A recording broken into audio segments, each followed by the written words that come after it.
J'étais la première au lieu du rendez-vous. Je courus auprès d'elle et me mis à genoux. Et promenant mes mains tout autour de sa taille, je la tirai. Mais elle, aussitôt, se leva, et par les plis baignés de lune se sauva. Enfin, je l'atteignis, car dans une broussaille, qu'elle ne voyait point, son pied fut arrêté. Alors, fermant mes bras sur sa hanche arrondie, auprès d'un arbre, au bord de l'eau, je l'emportai. Elle, que j'avais vue impudique et hardie, était pâle et troublée et pleurait lentement, tandis que je sentais comme un enivrement de force qui montait de sa faiblesse émue. Quel est donc et d'où vient ce ferment qui remue les entrailles de l'homme à l'heure de l'amour? La lune illuminait les champs comme en plein jour. Grouillant dans les roseaux, la bruyante peuplade, des grenouilles faisaient un grand charivari. Une caille très loin jetait son double cri. Et, comme préludant à quelques sérénades, des oiseaux réveillés commençaient leur chanson.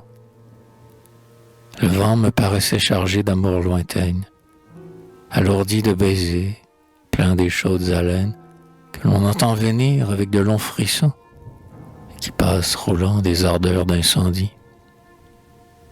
Un rude puissant tombait des brises attiédies.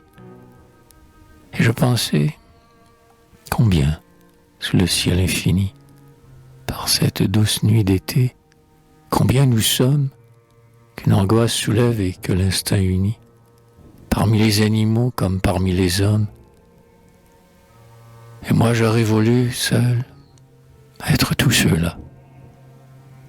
Je pris et je baisai ses doigts. Elle trembla. Ses mains fraîches sentaient une odeur de lavande et de thym. Dans son linge était tout embaumé.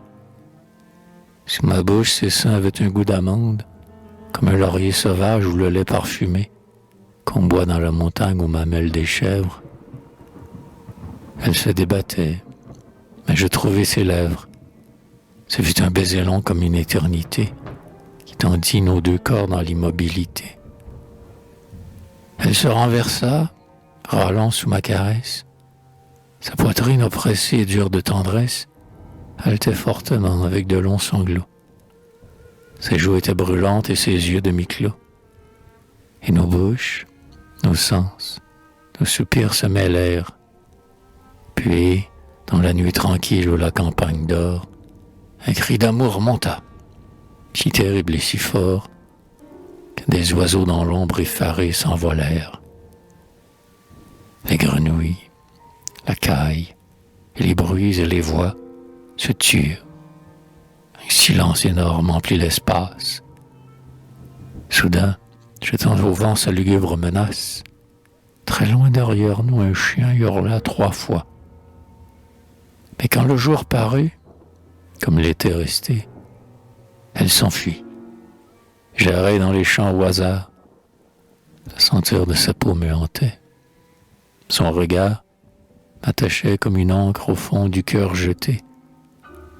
Ainsi que 2 forces arrivées au même fer, un lien nous tenait, l'affinité des chairs.